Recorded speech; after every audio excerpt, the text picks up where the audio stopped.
লাল মরিচ শুধু রান্নার স্বাদ ও ঝাল বাড়ায় না, এটি শরীরের জন্যও অনেক উপকারী।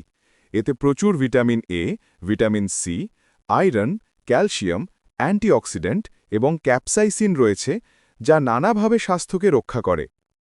ভিটামিন সি শরীরকে রোগ থেকে সুরক্ষা দেয়। হজম রস বাড়িয়ে গ্যাস্ট্রিক ও বদহজম দূর করতে সাহায্য করে। ক্যাপসাইসিন মেটাবলিজম বাড়িয়ে অতিরিক্ত ক্যালোরি বার্ন করে। রক্ত সঞ্চালন উন্নত করে ও কোলেস্টেরল কমায়। ইনসুলিন সংবেদনশীলতা বাড়িয়ে রক্তের শর্করা নিয়ন্ত্রণে রাখে। প্রাকৃতিক অ্যান্টি ইনফ্ল্যামেটরি হিসেবে কাজ করে। অ্যান্টিঅক্সিডেন্ট ত্বককে উজ্জ্বল রাখে এবং বয়সের ছাপ কমায়। রক্ত সঞ্চালন বাড়িয়ে চুল পড়া কমায়। ক্যাপসাইসিন ব্যথা কমাতে সাহায্য করে। অ্যান্টিঅক্সিডেন্ট ক্ষতিকর সেল বৃদ্ধিকে বাধা দেয়।